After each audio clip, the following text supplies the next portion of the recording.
Hello everyone, Earl Henderson, Primordial Defense. Thank you for watching. Today's video is going to be about the aftermath of a shooting incident, things that could potentially happen to you. First things first, you've had to use your gun in a self-defense type of scenario. The police are going to be coming there. Someone has been shot with a gun. Even if they're still alive, if they've been shot with a gun, they're dead. The police are coming no matter what. So, the police are not going to know everything that you know. They have no clue what has transpired. They don't know who you are. They don't know that you are the good guy. They don't know that you are the victim. They may be operating on a lot of limited knowledge. They may be operating off a 911 call where a bystander called in and described you as a crazy person with an assault weapon shooting someone.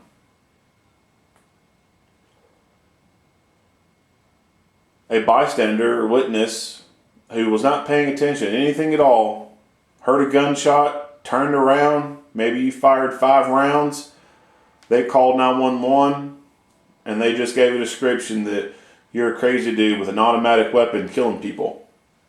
And that could be the information the dispatch is relaying to the officers, and that's the only thing the officers know about. Shots fired, some crazy guy with an automatic weapon killing people. And they're not going to know any different until they get there and they secure that scene and they start piecing things together. That's the only way they're going to have the full picture of what's going on. So with that being said, there is the possibility that you're going to have guns pointed at you. You're going to be told to get on the ground. You may be yelled at. And you may be put in handcuffs as well for a short duration of time. Those are all possibilities.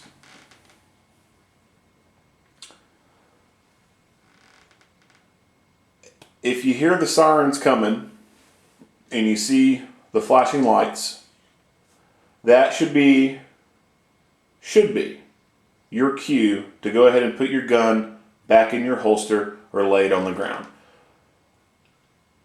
But it's going to be situational dependent. If you had to shoot someone and all it took was one round to make them stop doing whatever it was they were doing to cause you to have to shoot them in the first place, it might not be in your best interest to lay the gun on the ground when that person's still able to move over there and get it. It may be in your best interest to go ahead and just put it back in its holster. I can't give you a concrete, cookie-cut answer on anything. It's all situational dependent, and things vary from state to state, and even within a state, things vary from city to city and county to county. Even in the same county, the same city, it's going to vary from agency to agency. You can have 3 police agencies in one county, and all 3 are going to do something different. So I can't give you concrete cookie-cut answers to a lot of things that I'm going to be talking about in this video. A lot of it's just possibilities, things to potentially expect. So, police are coming there. Your best interest is to put that gun away.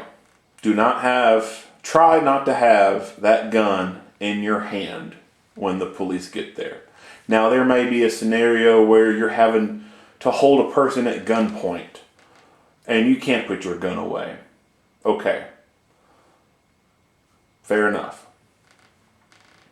I'll get to that here in a second. You hear the sirens and you see the flashing lights, do something with your gun, get it out of your hand if you can. If you hear the sirens and they're really close and then they abruptly stop and you don't see a cop car or anything, if you're able to, do something with your gun. Holster it or secure it somewhere on the ground, because I guarantee you there's going to be a cop coming out around a corner somewhere without you knowing about it, because they made a tactical approach to that scene. They were smart enough to park some distance away where you're not going to know where they're at, and now they're approaching on foot, giving them that tactical advantage. That may be happening in some places. In other places, you may just see the officer pull up and park right next to the guy he just shot. Who knows?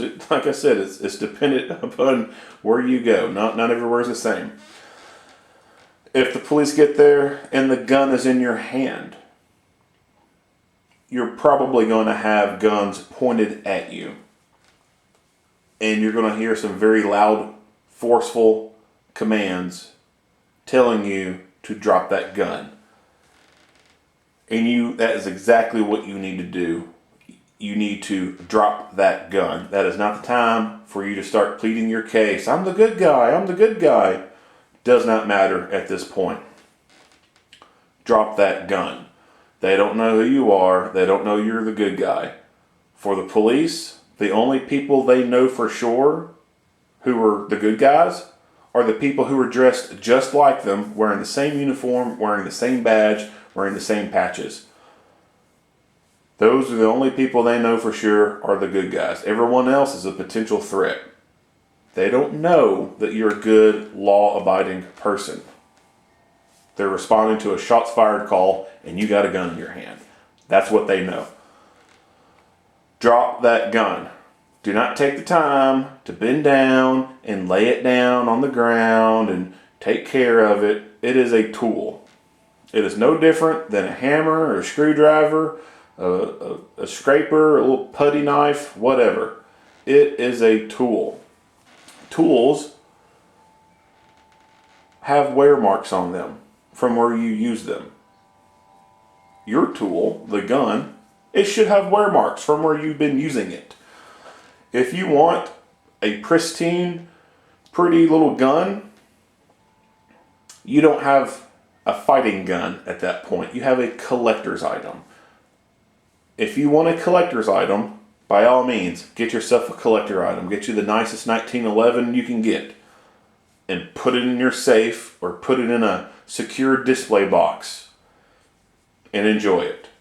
If you want a fighting weapon, a fighting gun, you have to embrace the mindset that it's a tool and tools have wear marks on them.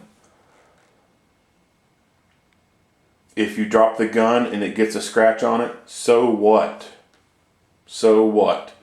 And if you're really worked up about this, if you're really worked up about the idea that an officer may tell you to drop your gun, you need to drop it and you're worried about a scratch on it, you're going to be really pissed to find out that when they collect that gun as evidence, they're going to use either a paint pen or some type of tool to scratch their initials into your gun when they collect it as evidence. And that's a pretty common practice when collecting evidence in a crime scene. And it may be more than just their initials that they scratch into it. They may even scratch in their badge number, the case number, the date, whatever. It's a common practice.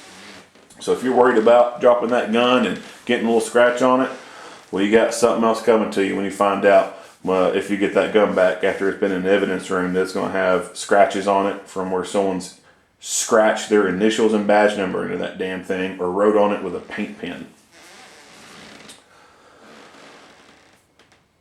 But the point I'm trying to make here is drop the damn gun. It's not that time to plead your case, to argue, to take the time to lay the gun down. If you don't drop that gun immediately, you run the risk of getting your ass shot. You may be told to get on the ground.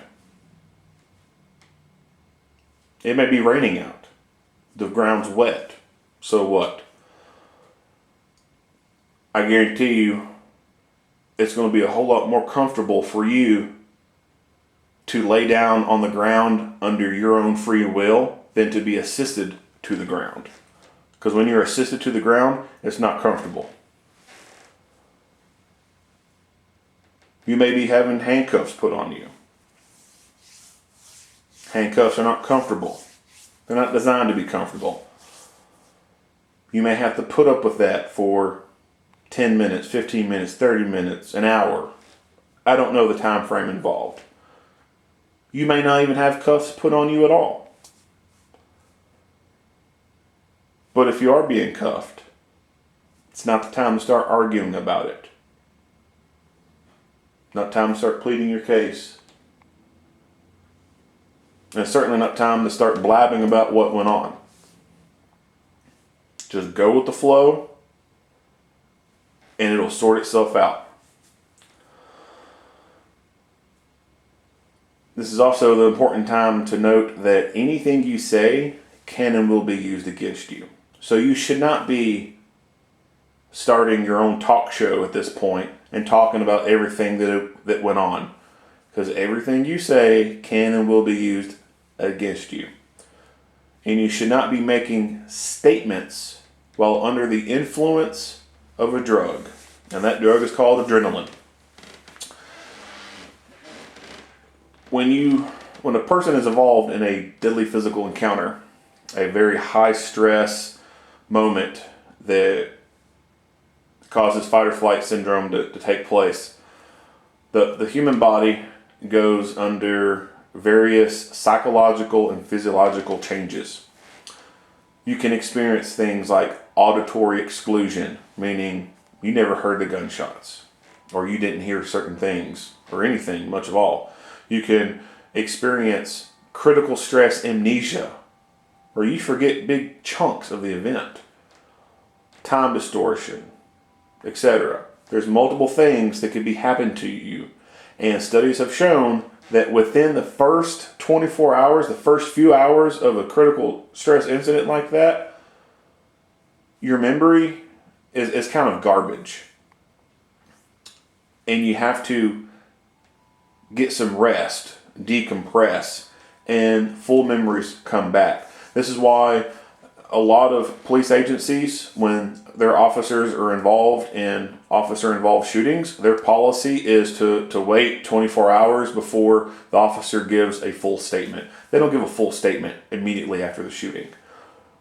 And it's not because they're trying to hide stuff or anything like that. It's because science shows that you get the best, or not the best, but you get better memory recall a little bit time after the event.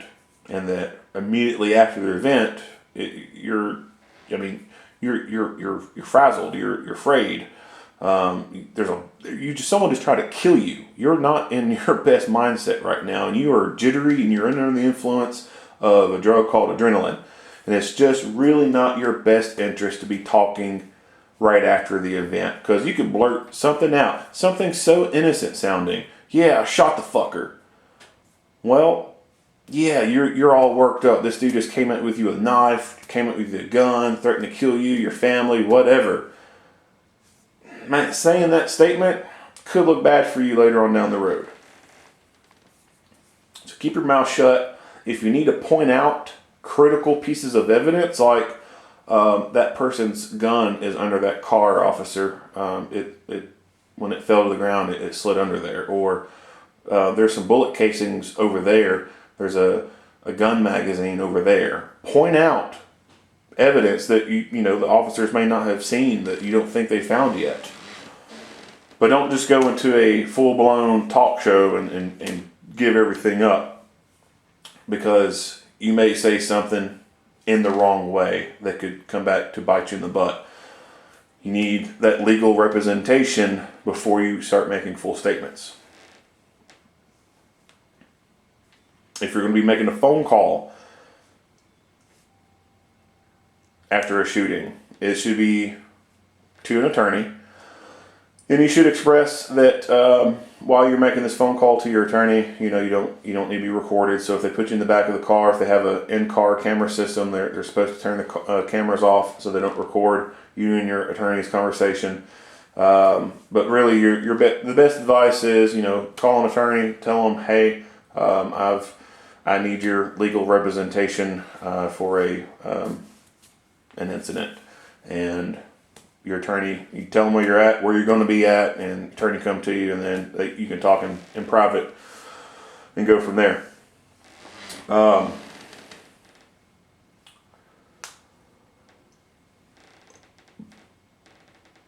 So immediately after the shooting, there's a possibility guns being pointed at you, being told to get on the ground, being put in handcuffs. That's just right after it. Following that, obviously the police are going to be collecting evidence. They're going to be collecting physical evidence and testimonial evidence. They'll be, talking to witnesses. They'll be trying to talk to you. And once they've done this, there's two options they can take. Option A and option B. Option A is they'll release you from custody. You're free to go until further notice. Option B, if things aren't looking good, they're going ahead and take you on to jail and charge you and lodge you in that jail. Now, with option A, release from custody the day of, the 30 minutes after shooting, being released, whatever, an hour, 2 hours, whatever. Again, I can't give you an exact time frame. You may be detained, meaning you're not in handcuffs, but you're not free to leave. You're still in custody at that point. If you're not free to leave, even though you're not in handcuffs, shackles, or anything like that, if you're not free to leave, you're still in custody. So anything you say in custody, you should be Mirandized. But within that option A, at least in Kentucky, now everything I'm talking about is from a Kentucky standpoint. Other states may have similar laws. I cannot attest to those. I'm only talking from a Kentucky standpoint. But some other states do follow or mirror Kentucky law. In Kentucky, if you're involved in a self-defense shooting, something like that, the way the law is written is the police are going to continue to investigate that incident because a death has occurred or assault has occurred. They're going to continue to investigate it, but if there's evidence there at that scene that shows that a reasonable person would believe that you would have a justifiable defense, then they won't arrest you.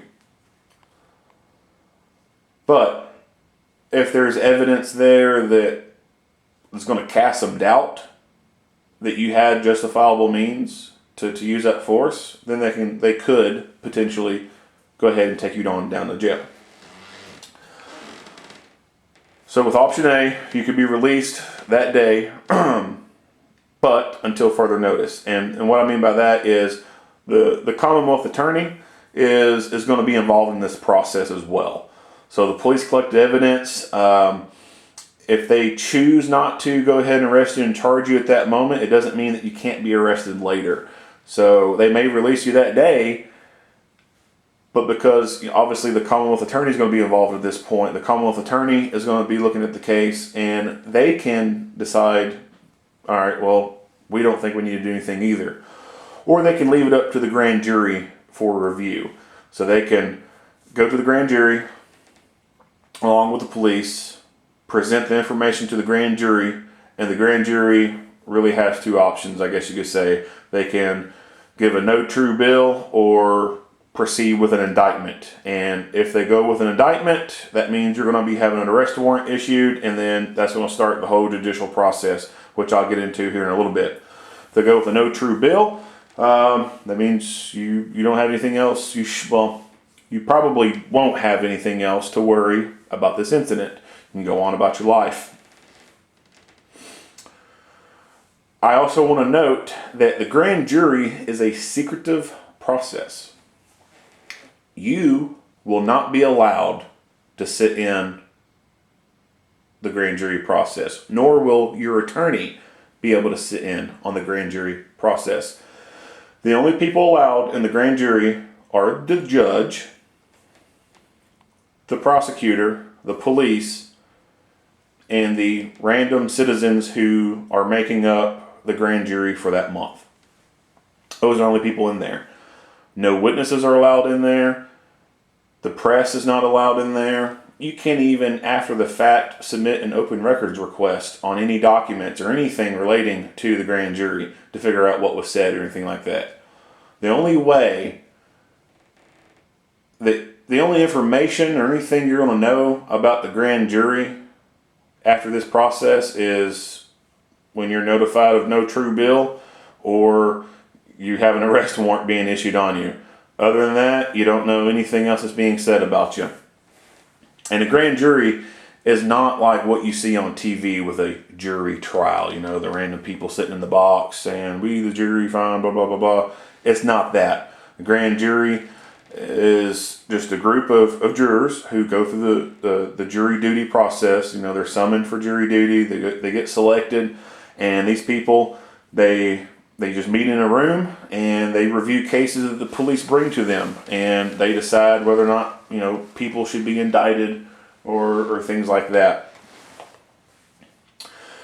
So with option A, you can be released that day until further notice, and with that further notice, you can either be getting a no true bill or you be getting an indictment. If you get an indictment, it starts the judicial process. That's going to be the most likely course of action for most of your self-defense shootings. You were justified in doing what you had to do. That's where it normally ends. Option B doesn't happen a whole lot, but it has happened. Option B, they charge you and take you to jail that day. Or, as I said with option A, it might not be that day. It may be a couple days later, a week later, a month later. You could be charged and taken to jail at some point.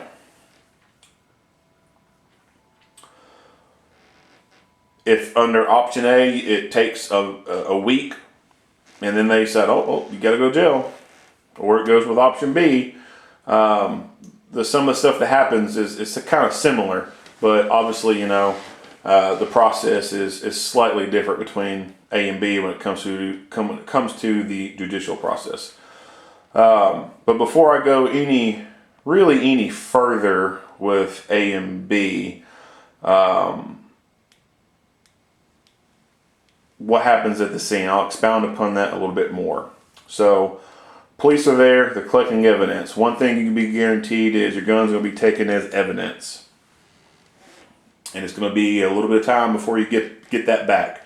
Even if 2 days later you get a no true bill from grand jury, you know, it could take a week by submitting paperwork and stuff like that before you're able to go pick up your gun.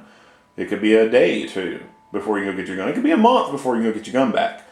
There's no cookie cut answer on that time frame involved.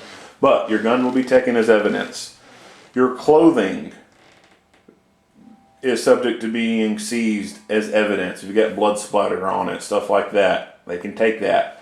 Your cell phone is subject to being taken as evidence.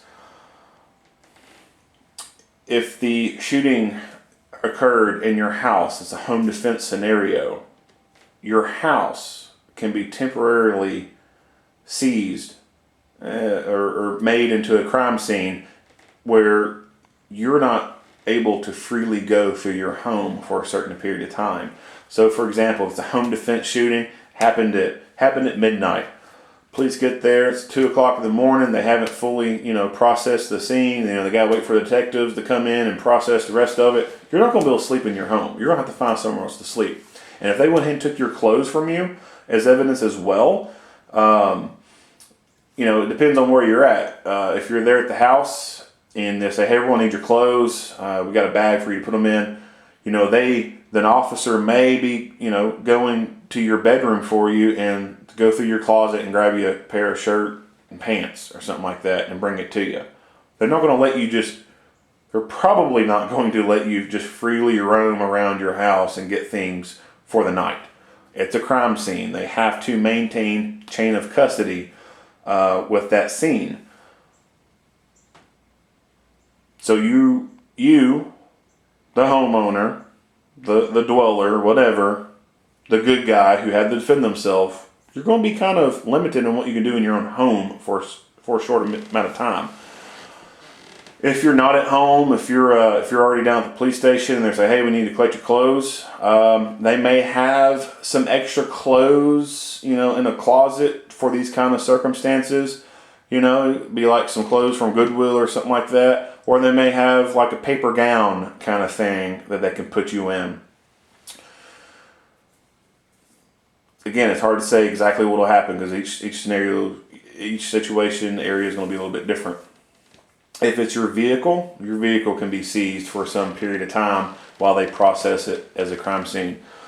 Now, normally your house and car will be released back to you within a reasonable amount of time. Now, if it's a huge crime scene, like you have like a whole gang of people breaking into your house and it was like a John Wick shootout and you just shot everybody in every room, obviously that crime scene is not going to be processed within a couple hours. It's going to take a little bit for that one. That's not typical though. It's typical to see like 1 to 3 people break into a house and maybe 1 or 2 get shot. And it's not taking like months for that scene to be processed. So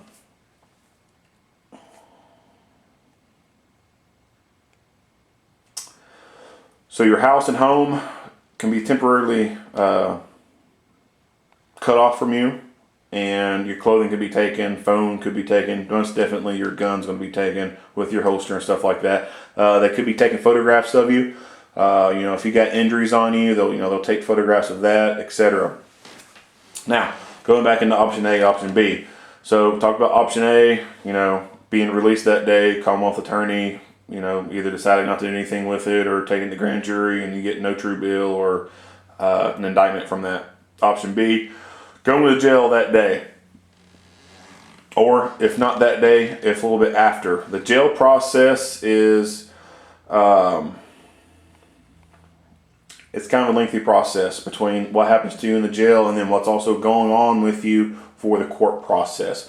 So if you find yourself going to jail, again, this is not the time for you to plead your case. No one, to my knowledge, in the history of law enforcement and in the written history, has ever been able to talk themselves out of a pair of handcuffs when it's involving a death. Like once those handcuffs go on and they're taking you to jail, you're going to jail. Like there's nothing you can say to change that. In those cars, most of the cars now have in-car cameras. Not just a little dash cam that points out the windshield, but there's little cameras inside the back seat that look at you, and there's microphones. So everything you say is being recorded. The officers, their body cameras are almost everywhere now. There are some places that don't have them, but they're pretty much almost everywhere now. Those are going to be turned on while they're transporting. They will be on while they're in the jail. Everything you say can and will be used against you. Get into the jail, they'll take you into what they call the booking room or the booking area, processing room. There'll be, some intake area, or it could be called intake. They'll bring you in there. Now the officer may stay there for a little period of time typing up the citation, or they may already have the citation typed out and they just hand it to the jail. The jail has to have a citation in order to hold you there. No one, at least in Kentucky, can be taken to a jail and is left there for a long period of time without some paperwork being involved. So a citation has to go into the hands of the jail. You're going to get a copy of that citation. Now, typically, the citations that they fill out just to be able to keep you in the jail, they're not going to have a whole lot of information in them. So you may be getting the citation and be like, oh, they left this out, they left that out, blah, blah, blah, blah. Don't worry, there's a whole bunch of other documents being involved. It's going to have those details. Again, it's not the time or the place to be pleading your case and trying to add details to it, whatever. That initial citation is just something they need to be able to hold you in a jail.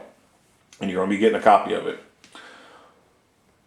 You'll be in the jail, and the jail deputies, correctional officers, jailers, whatever, in other states, at sheriff's office, whatever the term is, they're going to be taking custody of you.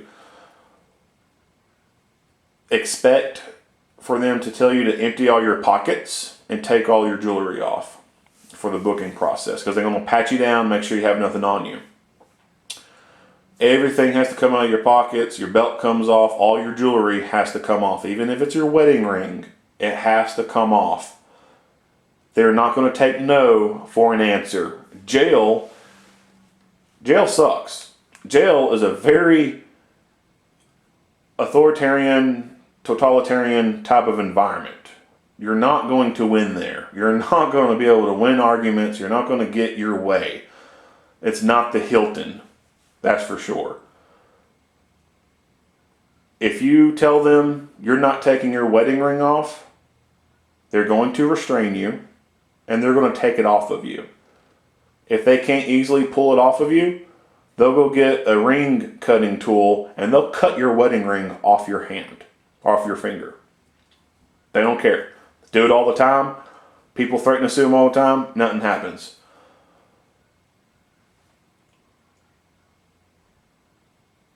So you're going to have to empty all your pockets, take all your stuff off. They're going to pat you down. Men will pat men down. Women will pat women down. You should probably never see a man patting a woman down inside of jail, or vice versa. Now, on the street cops, yeah, you can have a male officer pat a female down, and vice versa. That's typical. That's, that can go on. In jails, you mostly never see that happen. It's always going to be male on male, female on female. So, guys, you're going to be patted down by another dude, and while they're patting you down, you still got your clothes on, while they're patting you down, it's basically filling you up in a way. They'll be touching every part of your body, and the back of their hand may go up into your crotch area. In the back of their hand, through your pants, you're going to feel pushing up against your scrotum in your crotch area.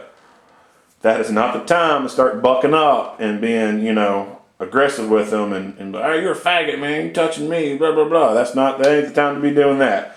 The minute you start taking your hands off that wall and you start getting aggressive with them, they're going to take you to the ground. Jails do not play.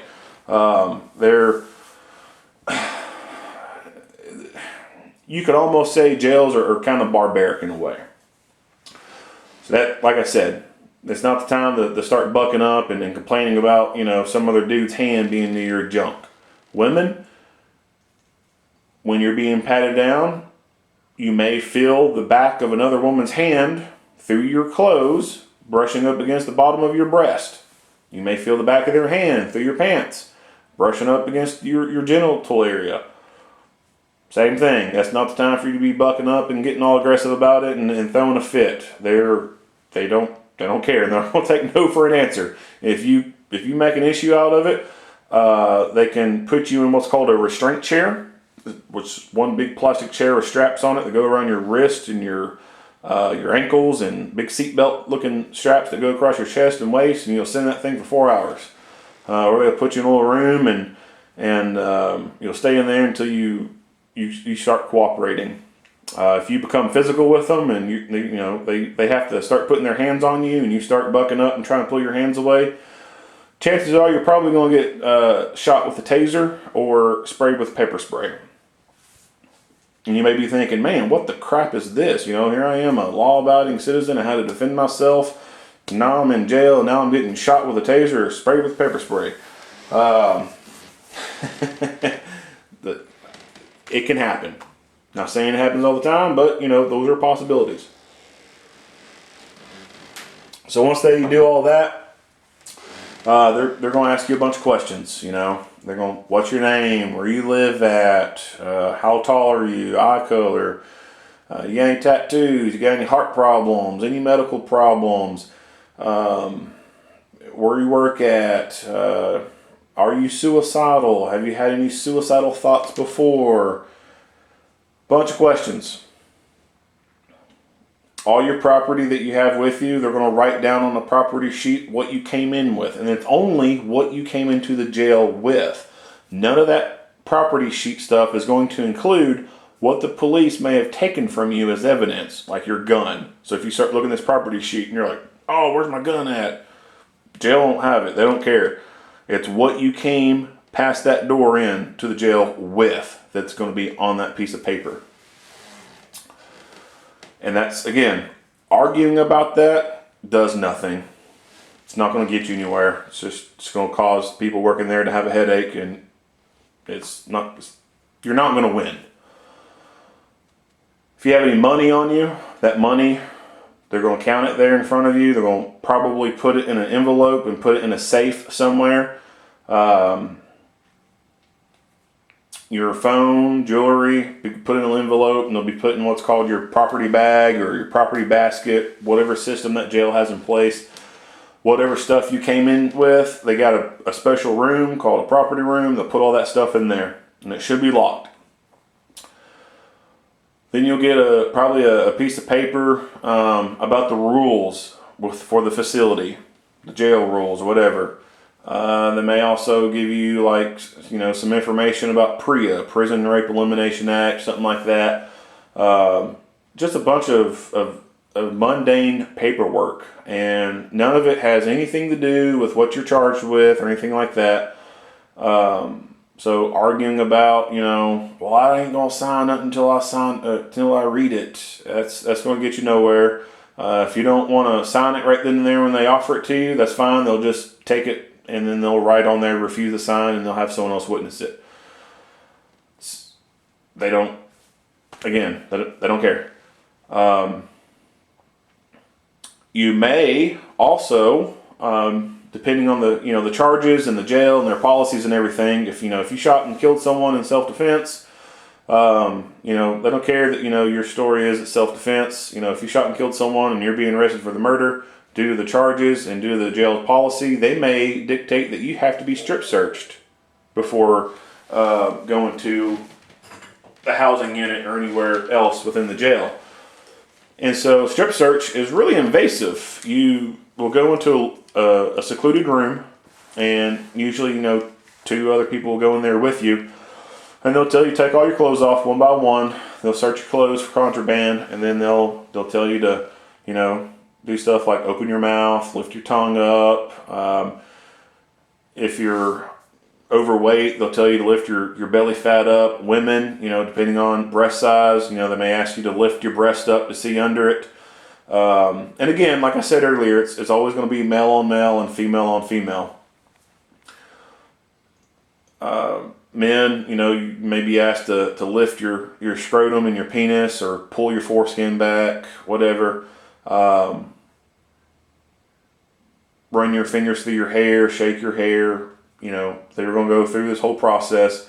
And then towards the end of it, they'll tell you to bend over at your waist and spread your buttocks with your hands and cough hard 3 times. Or they may tell you to squat down, spread your buttocks, and cough hard 3 times. And like I said before, it's not the time to argue about it. It's not time to plead case, whatever. It's going to happen. There's nothing you can say or do that's going to change that. If you refuse to do it, well, they're just going to strap you down to a restraint chair and wait until you comply. Or they can restrain you and take your clothes off for you. That's a possibility too.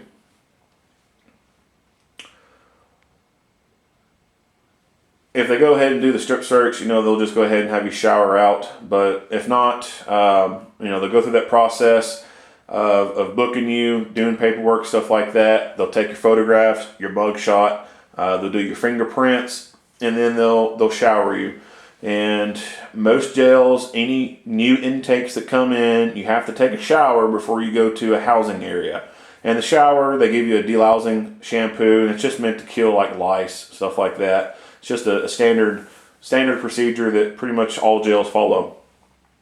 So you'll have to go in this little secluded room and take a shower in this little room. They'll give you little flip flops to wear, and they'll give you a little bar soap, or I'm sorry, not bar soap. They'll give you that little delousing stuff, and they may give you bar soap as well.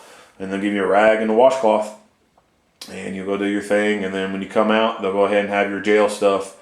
Your jail clothing for you, and it could be either a jumpsuit or it could be a pant and shirt combo that looks a lot like scrubs that like a nurse would wear or something like that. And it could be orange, it could be black and white stripe, it could be green, it could be bright yellow, something like that. Each jail's different on how they do things. chances are it's like a hand-me-down kind of clothing. It's been very well worn out. The waistband of the pants may not be very stretchy at all. They may be stretched all the way out. So if you think you wear a 2X pair of pants and you try to put these things on, they might fall off. They might not be sized right. Whatever. There could be holes in them. For the jumpsuits, the buttons could be, some of them could be broken. Some of the Velcro may not be fastening right. You can ask for another pair. Sometimes they'll give you another pair. Sometimes they'll just say, you got what you got. And again, trying to fight it, trying to argue about it, it's not really going to get you anywhere at that point. Once you come out of the shower and you're pretty much done with the whole booking process, with being fingerprinted, stuff like that, they'll give you, some places call it a bedroll or something like that. You'll basically get your 2 sheets. You get like a fitted sheet to go over a mattress, a little sheet for that, and a blanket. And they could give you a bag, a clear bag to put that in, or they could just give it to you as one big roll to take with you. And they could give you a cup, like a little plastic coffee cup looking thing. And then they'll give you a toothbrush and toothpaste and a comb and a bar soap, like a little hotel bar soap. And then they'll take you to a housing unit. Now, housing unit stuff. During the booking process, you can request protective custody. You can even request protective custody when you get to the housing unit that you go to. Protective custody is something that you can request, and when you first request it, you'll be put in a cell all by yourself for up to about 24 hours. And there's going to be nothing in this cell, no TV, nothing. It's just a little one-man cell they'll put you in. And every 15 minutes, somebody's going to come by and look through the window at you and write down on a piece of paper that you're still alive. Then after that 24 hours, you can go to what's called a protective custody cell. Now typically the people in this protective custody cell are people like pedophiles. Or really soft kind of people. Your other normal housing cells are where all the other normal criminals are at.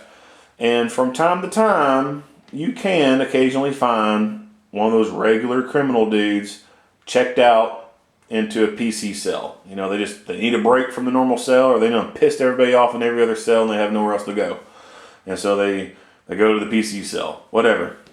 But generally speaking, the PC cell is pretty quiet, and it's, I guess you could say it's not very violent because it's filled with a bunch of pedophiles. Pedophiles, they're not man enough to pick on anyone their own size and age. They gotta pick on little kids. So them being overly aggressive and all that, like you'd find in normal cells, it's not going to be like that. It's pretty quiet. And another thing to think about too is if your self-defense shooting scenario has gone viral and you're still stuck in jail and people are accusing you of being a murderer, being a racist murderer or whatever, and those regular cells, there could be some people who want to take some action against you or something like that. So you would have the option to check in out of that cell and go into PC, protective custody. But as far as regular housing goes, if your charges involve death, most likely you're going to be placed in what they call a maximum security side of the jail versus their minimum security side of the jail. The minimum security side of jail houses your typical DUI offenders, people who didn't pay child support, some shoplifters, stuff like that. You may even have a drug dealer or two over there. Your maximum security side is going to be people who are in there for violent charges, people who've done stuff like, murdering people, kidnapping people, rapes. Well, some rapists will check into PC. Other ones, they'll wing it and go into the regular stuff. But it's going to be your quote unquote hardened criminals who are over on the maximum security side. And those kind of people, they're not like you and I. If you're a good person, you don't do stupid crap, you don't live that criminal lifestyle, you're used to the people in your circle. And the people in your circle are going to be way different than the people in those criminal circles. They're going to be a lot more violent. They're going to be a lot more, they're going to be buttholes, really. And that's the possibility that you could face as being having to be put with them. So a protective custody could be something that you may want to request just so you don't have to deal with those buttholes over there. Now, once you're in jail, 24 hours is the amount of time you have by law to have an initial appearance with a judge. Within that 24 hours, you will probably talk to a person from pretrial services. Pretrial services works under the Department of Public Advocacy, and they're basically almost like a liaison to the judge. They'll report to the judge, what you're in there for, and here's your, criminal background, what you've been involved with, and, they can make a recommendation, whatever. But pretrial will come meet with you, and they'll ask you a bunch of questions too, a lot of redundant questions. What's your name? Where you live at? Where you work at? But then they'll go into more detail about money. They'll want to know where you work at, how much money you make, what your mortgage is, what your rent is, your bills, utilities, cell phones, student loans. We're going to ask all that financial stuff. And that goes into, what the potential bond could look like for you. And it also goes into you meeting requirements to have a public defender appointed to you. If you make so much money, you don't qualify for a public defender. Public defender being your free attorney. So you have 24 hours to make that initial appearance. Now, if the charge obviously is a murder charge or reckless homicide charge, whatever, it's going to be a no cash bond until you see that judge in the initial appearance. At the initial appearance is when that judge can set a bond. Most likely, it's going to be a cash bond, and if it's involving a death, it's probably going to be a very high cash bond. Something that you probably aren't going to be able to pay. And Kentucky does not have bail bondsmen. You can't go anywhere to have bail put up for you. So it's all going to be upon you and your family to come up with this cash bond. After that initial appearance, you can get that cash bond.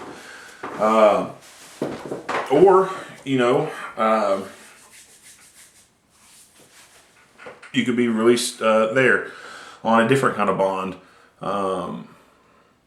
You can even be released on a self-reconnaissance bond, meaning you basically pinky swear to show back up to court at another time.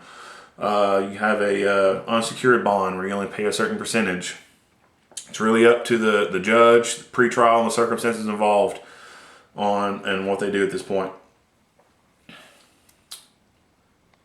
If you are still in jail, then after your initial appearance and you are still in jail, within 10 days, you have to have a preliminary hearing within those 10 days. If you're out of jail after the initial appearance, then it's 20 days before you have a preliminary hearing. At this preliminary hearing, the prosecutor is going to be the person who's going to be arguing to the judge that it's most probable that you committed this crime. And of course your attorney will be there too to argue on your behalf. At this point, the judge can drop the charges. He may believe that the prosecutor's wrong and there's really nothing there for them to go on and it doesn't need to go any further. Charges drop, free to go home. The judge can have the grand jury.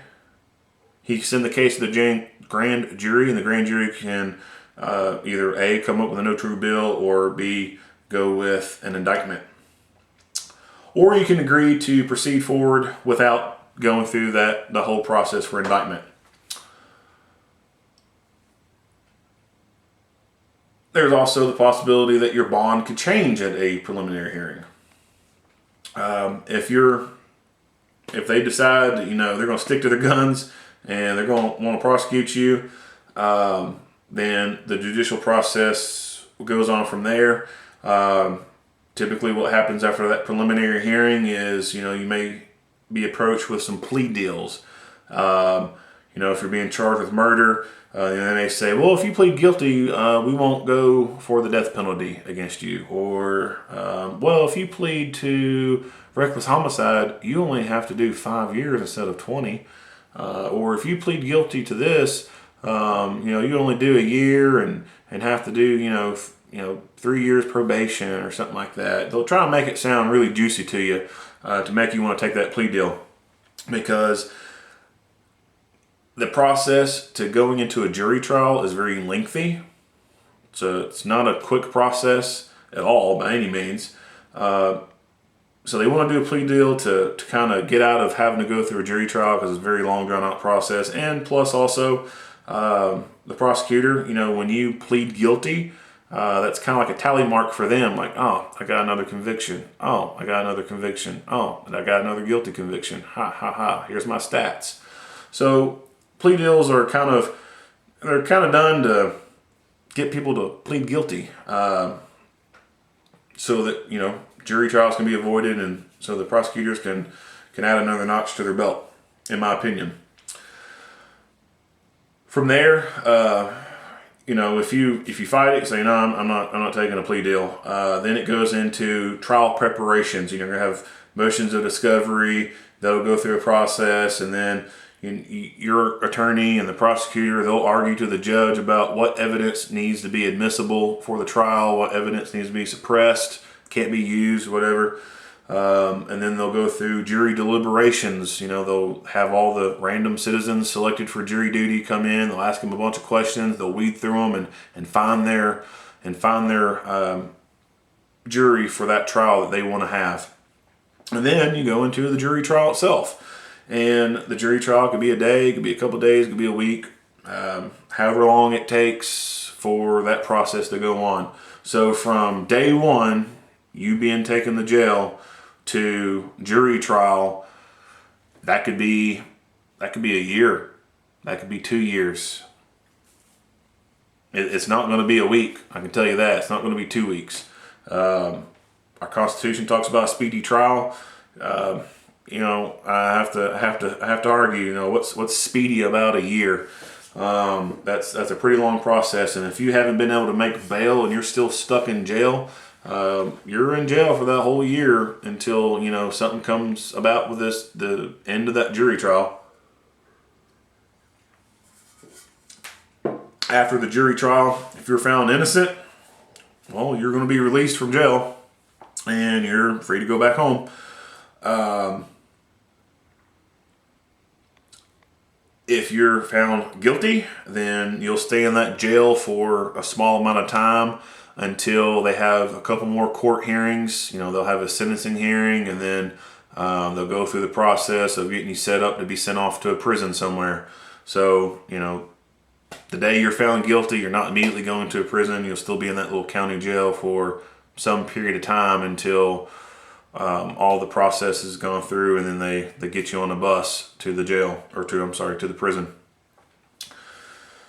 And then whatever sentence they gave you is what you'll be looking at. You could get out for good time, get out, on parole or something like that. And then, you may have to, once you get out of prison, you may be on probation for like 2 years. You can't do anything, get in trouble. If you get in serious trouble, they can send you right back to prison.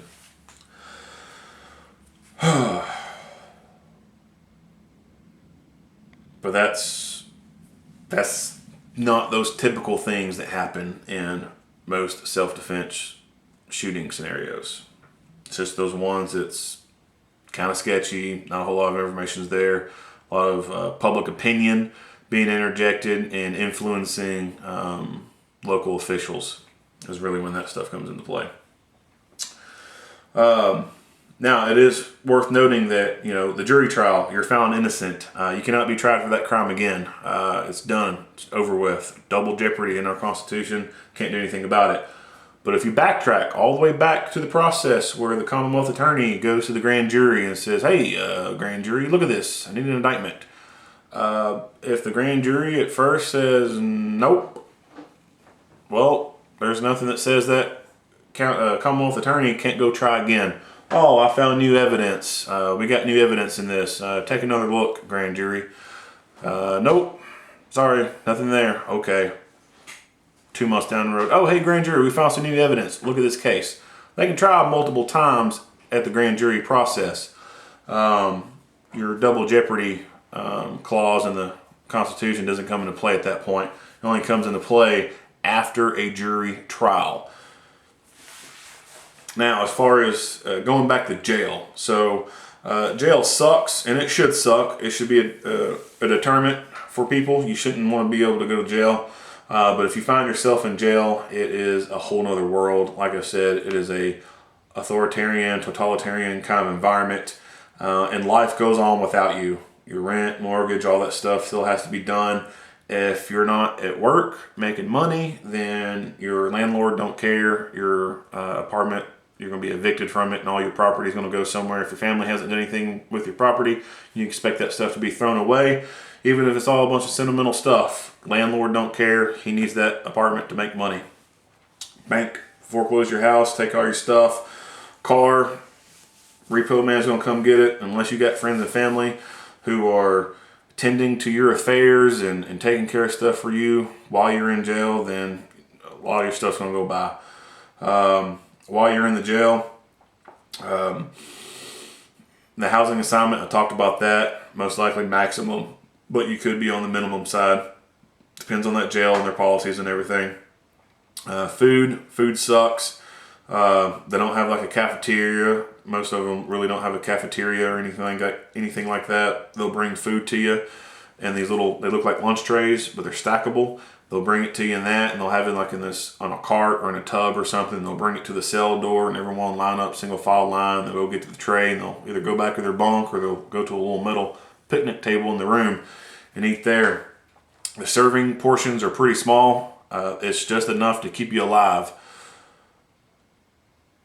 Aside from that, there is the possibility of commissary, where you can have ramen noodles and chips and candy bars and beef jerky, stuff like that, but that comes at a premium price.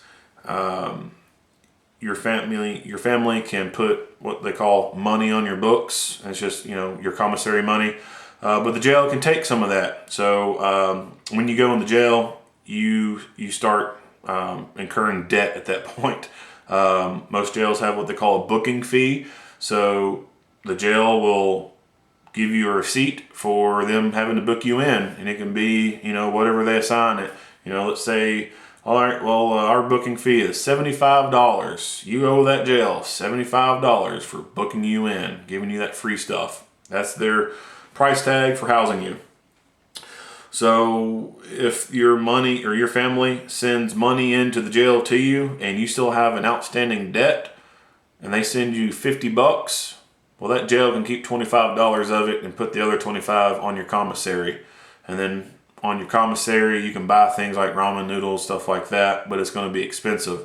Right now, you can go to the store and get ramen noodles for like 25 cents. In a jail, it's probably going to be close to $2.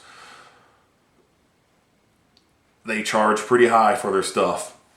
And another thing to note, if you're just a regular Joe Blow and you've got yourself caught up in some bull crap and you're having to sit in jail and you're on that maximum side, the people down there, they're kind of ruthless. And if you start having a bunch of commissary coming in, they're gonna finesse you for it, they just might right out come, take it from you. Especially if you, in their eyes, you look weak. They're going to prey upon you. So, you may not even want commissary coming in if you're over there. Now, if you're in the PC cell, yeah, those little pedophiles and stuff, they're not going to mess with you. You're probably safer having your commissary there than the other side. Library time, you'll be afforded some library time, but there's no set time for it. It could be in the morning, it could be in the afternoon, or it could be on third shift time. And with that library time, you can also have legal library, but you're not able to take those legal books with you. So if all you get is a couple hours in the library, well, that's only the couple hours you got to be able to read a legal book and take notes. You can't take that legal book with you to your cell. Recreation, you'll have about an hour a day of recreation. That's about the minimum amount of time by law that they have to give you, as long as you're not doing anything stupid or there's nothing exigent going on within the jail. And pretty much the only thing you're able to do inside the jail is play basketball. Yeah, you'll be subject to random cell searches. So you'll be chilling in your cell, reading letters from family, and then at moment's notice, you have no idea when it's going to happen. It's completely random. The jail people will come in there and announce a cell search, and then you have to leave the cell wearing only, your jail clothes and one pair of underwear, wearing your flip-flops, no socks, and they'll put you into the rec yard, inside or outside, doesn't matter. They'll put you somewhere, or they could put you in a library or something like that and hold you there. And then they'll go through that cell and they'll search everything. They'll go through your letters, they'll go through your pictures, they'll take the bedding off your bed and go through it and leave it in a pile. They'll leave a big old mess, and then when you come back, you got to clean it back up. And you can argue all you want, complain all you want. It's not going to change anything. While you're in jail, you during this court process, as long as you have your discovery that's been made to you, the discovery is all the stuff the prosecution has that they're going to use against you, all the evidence. You get a copy of that. So all the photos that the police took, all the reports that were made, etc., all that stuff is going to be in your discovery. And you have the ability to keep that discovery with you. If it's going to be in paper form, you can keep it with you. But if it's in CDs and stuff like that, obviously you can't keep that in your cell because it could be turned into a weapon. But the jail will have a special room where they keep laptops and stuff like that and all your discovery stuff. And you'll have to request to review your discovery. And there's no set time for that. It could be early in the morning, it could be afternoon time, it could be late at night, it could be 1 o'clock in the morning before they get to that request, and they can come knock on that cell door at 1 o'clock in the morning. Like, all right, we can do your discovery now. And if you deny it, well then that's it. You have to put in another request to go review your discovery. And usually your attorney can have a laptop there for you, and you can review the CDs and look at everything and take notes to kind of help with your defense team there. Visits, jails have certain days that they do visitation. They might be on Tuesdays, it may be on Sundays, they may only do it once a week, they can do it twice a week. Each jail is going to be a little bit different on how they do visitations. It's going to be through a glass partition. You're not going to be able to touch anybody. It's going to be the cliche pick up the phone kind of thing.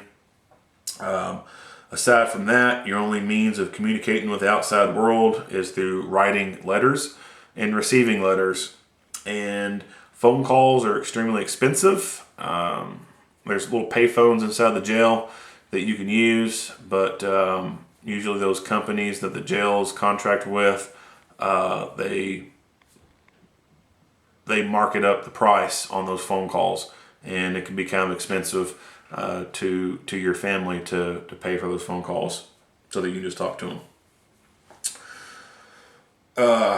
So jail sucks, and it's going to take some adjustment for you to get used to it if you find yourself in there. Now,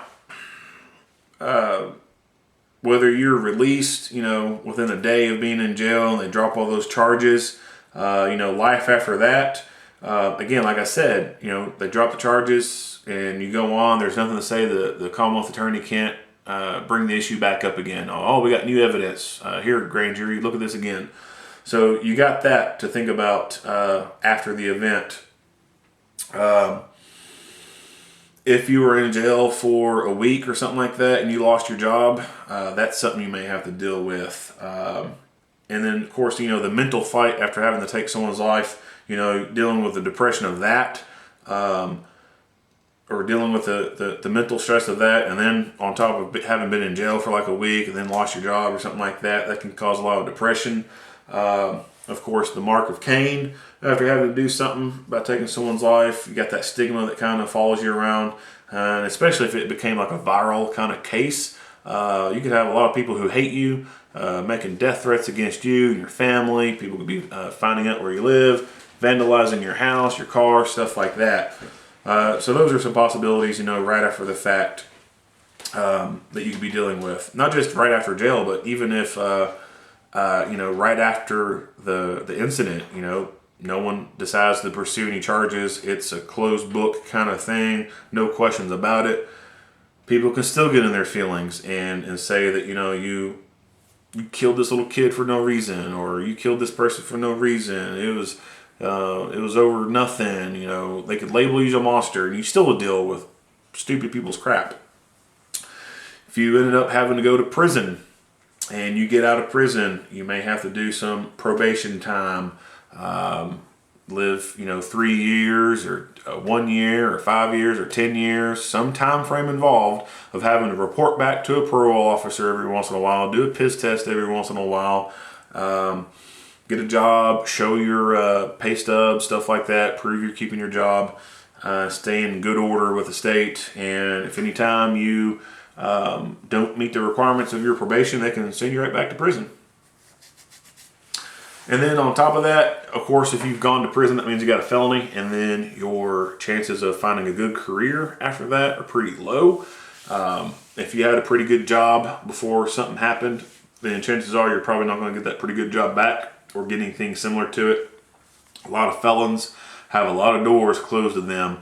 They're pretty well stuck to just manual labor kind of jobs. So you could be finding yourself literally shoveling shit for quite some time before you get back up on your feet and have any resemblance of a dignified kind of job.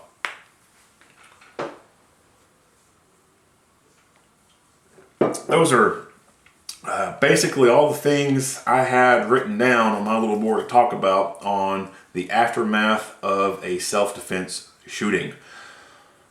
Most of the time, it ends with option A, released from custody that day until further notice. That's where most self-defense shootings end at. With option B, being taken and lodged to jail and then all the stuff that could happen after option B, it's not very likely. It's kind of a rarity, actually, but there is still that possibility. So when you think about self-defense, you need to have training, and everyone's training mostly starts out at the concealed carry class level for the most part, and that is a decent introduction into self-defense training. That really, it doesn't really do anything for you from the fighting standpoint. It doesn't teach you how to fight with a gun, but it does show you some pretty good knowledge with laws on use of force, where you cannot carry a gun, stuff like that. If you don't have a concealed carry class, book one, get into it, learn the laws, where you can take your gun, stuff like that, and what your use of force laws are. Beyond that, get an actual firearms class in on how to fight with that gun, shoot, no shoot kind of scenarios, stuff like that. Beyond just a basic firearms class on how to shoot with the gun, going into force on force classes that incorporate more shoot, no shoot type of scenarios and reality based training. That coupled with the fact of living a good life, meaning you're not involved in a criminal lifestyle, you shouldn't have to worry about option B and all the stuff that comes after it. If you live a good life, you don't cause any trouble, you don't go to stupid places and do stupid shit with stupid people, option A is probably going to be what happens for you.